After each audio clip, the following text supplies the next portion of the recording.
ವೀಕ್ಷಕ ಪ್ರಭುಗಳಿಗೆ ನಮಸ್ಕಾರ. ನಾವಿವತ್ತು ವಿಜಯಪುರ ಮತಕ್ಷೇತ್ರದಲ್ಲಿದ್ದೇವೆ.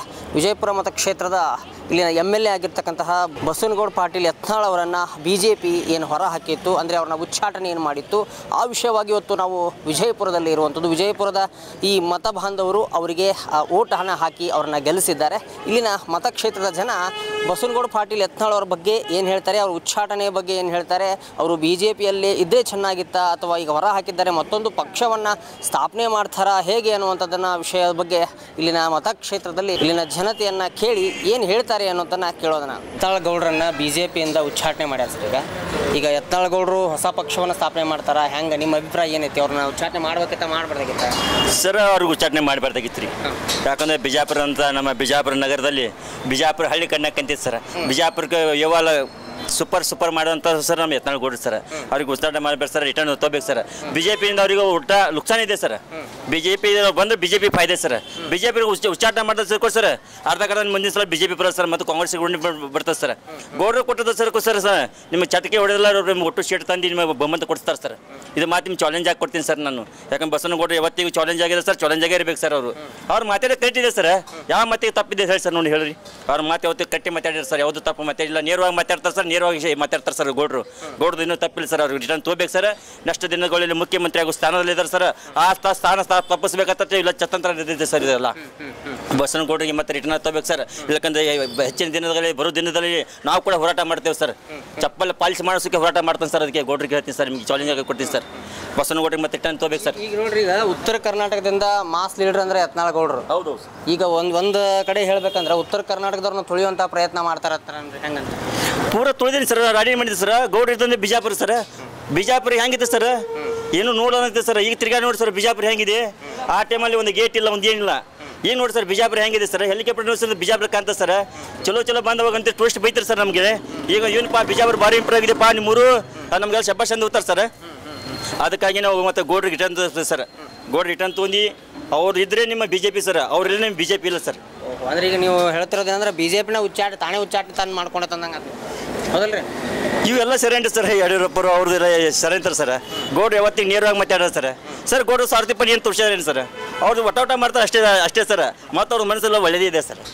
ಈಗ ನೀವು ಇಲ್ಲಿ ನೋಡ್ರಿ, ಈಗ ಚಪ್ಪಲ್ನ ಹೊಲಕೊಂತ ಇಲ್ಲಿ ನೀರಿನ ಅರವಟ್ಟಿಗೆ ಇಟ್ಟಿರಿ, ಏನ್ರಿ ಅದು ಕತೆ ನಿಮ್ದು ಅಂತ ಸರ್. ಟೂರಿಸ್ಟ್ ಬಂದಾಗ ಏನಪ್ಪ ನಿಮ್ಮ ವಿಜಯಪುರದಲ್ಲಿ ಭಾಳಷ್ಟು ದೊಡ್ಡ ಟಿವಿ ಹಾಕ್ತೆ ಸರ್. ಟಿವಿ ಎಲ್ಲ ನೀರು ಅಷ್ಟು ಹೆಂಗೆ ಮಾಡ್ಯಾರ ತೋರಿಸ್ಬೋರಿ.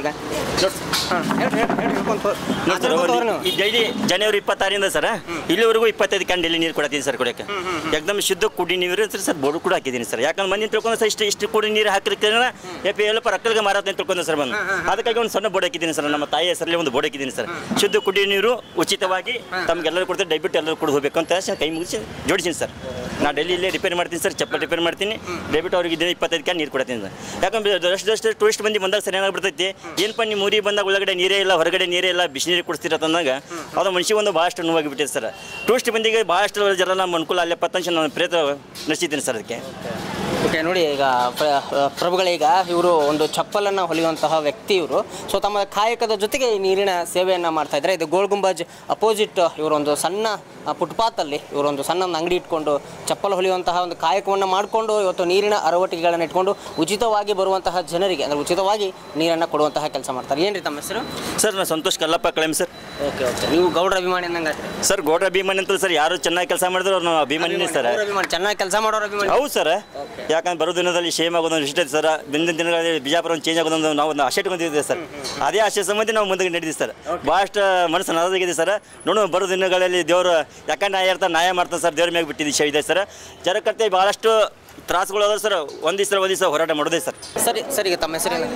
ರಾಘವ್ ಅಣ್ಣಿಗೇರಿ, BJP ನಗರ ಮಾಜಿ ಯುವ ಮೋರ್ಚಾ ಅಧ್ಯಕ್ಷ ಹಾಗೂ ಸ್ವಾಮಿ ವಿವೇಕಾನಂದ ಸೇನೆಯ ರಾಜ್ಯಾಧ್ಯಕ್ಷರಾಗಿ ಹಿಂದೂ ಸಂಘಟನೆಯನ್ನು ನಾನು ಮಾಡ್ತಾ ಇದ್ದೀನಿ. ಸರ್, ಈಗ ಎಲ್ಲೋ ಒಂದು ಕಡೆ ಉತ್ತರ ಕರ್ನಾಟಕದ ನಾಯಕರುಗಳೇನಿದ್ದಾರೆ ಕೇವಲ ತಮ್ಮ ಅಧಿಕಾರ ಅಥವಾ ಈ ಉಚ್ಚಾಟನೆ ಇನ್ನೊಂದು ಮಗದೊಂದು ಬಂದಾಗ ಮಾತ್ರ ಈ ಒಂದು ಸಂಘಟನೆಯ ಮೂಲಕ ಅಥವಾ ತಮ್ಮ ಹಿಂದಿರ್ತಕ್ಕಂತಹ ಒಂದು ಅಭಿಮಾನಿಗಳ ಮೂಲಕ ಮುಂದುಗಡೆ ಬರ್ತಾರೆ. ಸೊ ಉತ್ತರ ಕರ್ನಾಟಕ ಸಮಸ್ಯೆಗಳ ಕಡೆ ಇವರು ಫೋಕಸ್ ಮಾಡಲ್ಲ ಅನ್ನುವಂತಹ ಒಂದು ಮಾತಿದೆ.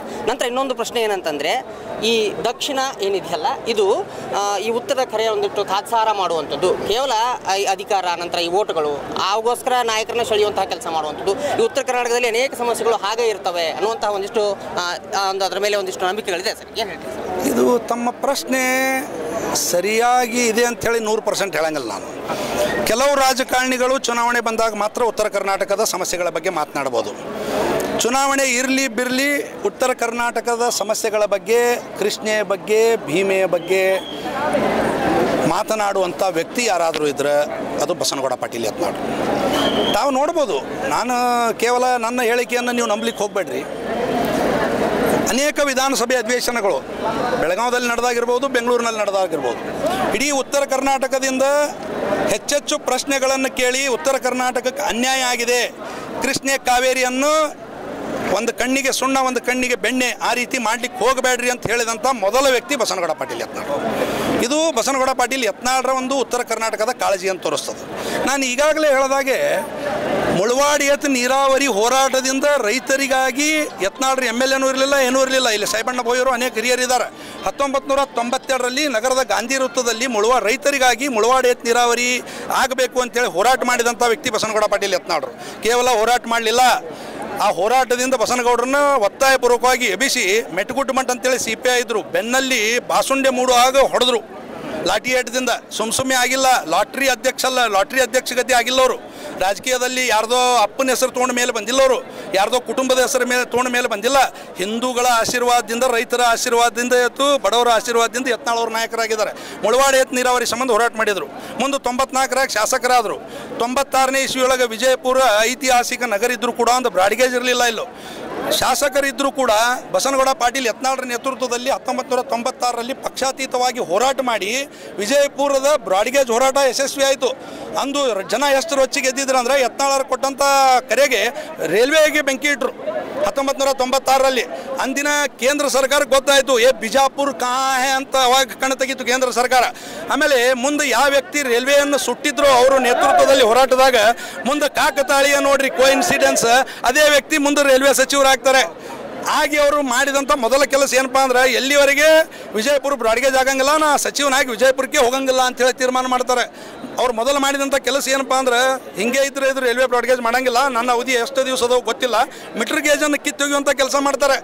ವಿಜಯಪುರದಲ್ಲಿ ಹಳಿ ಮೀಟ್ರ್ ಗೇಜನ್ನು ಕಿತ್ತೊಗೆದಿದ್ದು ಇವತ್ತು ಬ್ರಾಡ್ಗೇಜ್ ಆಗ್ಯದ. ಕೆಲವೊಬ್ರು ಇವತ್ತು ಯಾರೋ ನಾ ಮಾಡೀನಿ ನೀ ಮಾಡೀನಿ ಅಂತೇಳಿ ಅದ್ರ ಶ್ರೇಯಸ್ ತೊಳಿಕ್ಕೆ ಹೋಗ್ತಾರೆ, ಮೀಟ್ರ್ ಗೇಜನ್ನು ಕಿತ್ತೊಗಿತಾರೆ.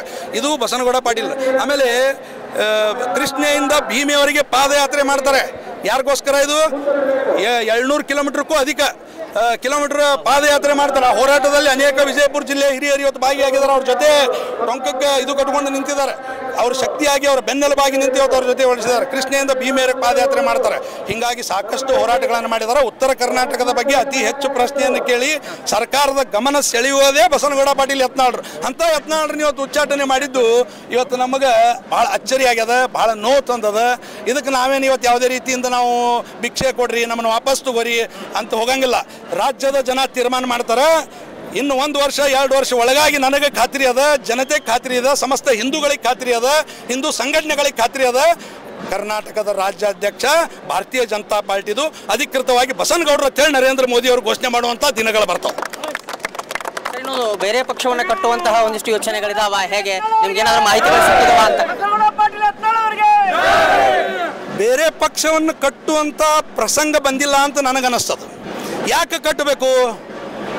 ಇಷ್ಟೊಂದು ಶ್ರಮ ವಹಿಸಿ ಭಾರತೀಯ ಜನತಾ ಪಾರ್ಟಿಯನ್ನು ಉತ್ತರ ಕರ್ನಾಟಕದಲ್ಲಿ ಬೆಳೆಸುವಲ್ಲಿ ಯಡಿಯೂರಪ್ಪನವರು, ಈಶ್ವರಪ್ಪನವರು, ಅನಂತಕುಮಾರ್ ಅವ್ರ ಜೊತೆ ಬಸನಗೌಡರು ಇದ್ದಾರೆ. ಬಸನಗೌಡರು ಏನು ಯುವಕರಿದ್ದಾಗಿನಿಂದ ಭಾರತೀಯ ಜನತಾ ಪಾರ್ಟಿಯಲ್ಲಿ ಕೆಲಸ ಮಾಡಿದ್ದಾರೆ. ಸಂಘದ ಒಬ್ಬ ಕಟ್ಟಾಳು ಸ್ವಯಂ ಸೇವಕ ಆಗಿ ಕೆಲಸ ಮಾಡಿದ್ದಾರೆ. ಅವರಿಗೆ ಹೊಸ ಪಾರ್ಟಿ ಕಟ್ಟುವುದೇನು ಅವಶ್ಯಕತೆ ಇಲ್ಲ. ಈ ಭಾರತೀಯ ಜನತಾ ಪಾರ್ಟಿಯನ್ನು ರಿಪೇರಿ ಮಾಡಬೇಕು, ಇಲ್ಲಿ ಕುಟುಂಬವಾದ, ಪರಿವಾರವಾದ, ಭ್ರಷ್ಟಾಚಾರದಿಂದ ಪಾರ್ಟಿಯನ್ನು ಮುಕ್ತ ಮಾಡಬೇಕು ಅಂತೇಳಿ ನರೇಂದ್ರ ಮೋದಿ ಅವರ ಕರೆಗೆ ಹೋಗೊಟ್ಟಿಯವತ್ತು ಕೆಲಸ ಮಾಡ್ತಾ ಇದ್ದಾರೆ. ನಾನು ಕೇಳಲಿಕ್ಕೆ ಇಚ್ಛಪಡ್ತೀನಿ, ಇವತ್ತೇನು JP ನಡ್ಡಾ ಅವರು ತಪ್ಪು ಮಾಹಿತಿಯಿಂದ ಇವತ್ತು ಯತ್ನಾಳ್ ಅವ್ರನ್ನ ಉಚ್ಚಾಟನೆ ಮಾಡುವಂಥ ಕ್ರಮ ತೊಗೊಂಡಿದ್ದಾರಲ್ಲ, ಬಸನಗೌಡ ಪಾಟೀಲ್ ಯತ್ನಾಳ್ರ ಗ್ರೌಂಡ್ ರಿಯಾಲಿಟಿ ಏನಾದರೂ ನಿಮ್ಗೆ ಗೊತ್ತಿದೆಯಾ? ಇದನ್ನು ಯಾರಾದರೂ ತಲಿಸುವಂಥ ಕೆಲಸ ಮಾಡಿದಾರಾ?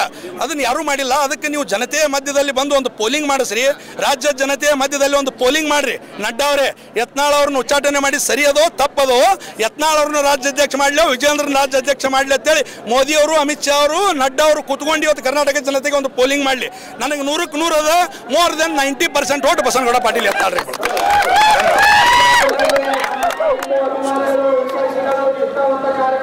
ಇದಿಷ್ಟು ಬಿಜೆಪಿಯ ಯತ್ನಾಳ್ ಅವರು ಏನಿದ್ದಾರೆ, ಯತ್ನಾಳ್ ನಾಯಕರು ಏನಿದ್ದಾರೆ, ಅವರ ಒಂದು ಅಭಿಮಾನಿ ಬಳಗ ಇವತ್ತು ಸಿದ್ದೇಶ್ವರ ದೇವಸ್ಥಾನದ ಎದುರುಗಡೆ ನಿಂತು ಅಭಿಮಾನವನ್ನು ವ್ಯಕ್ತಪಡಿಸ್ತಾ ಇದ್ದಾರೆ. ಈ ಹಿಂದೂ ಸಮಾಜಕ್ಕೆ ಗುರಿ ಗೊತ್ತು ದಿಶೆ ಅಂತ ಇದ್ರೆ ಅವರು ಬಸವನಗೌಡ ಪಾಟೀಲ್ ಅಂತಕ್ಕಂತಹ ಮಾತುಗಳನ್ನ ಇಲ್ಲಿನ ಅವರ ಅಭಿಮಾನಿಗಳೇ ಹೇಳ್ತಾ ಇದ್ದಾರೆ. ಇವತ್ತು ಅಭಿಮಾನಿಗಳೆಲ್ಲ ಒಂದು ಚಾಲೆಂಜ್ ಅನ್ನ ಮಾಡ್ತಾ ಇದ್ದಾರೆ.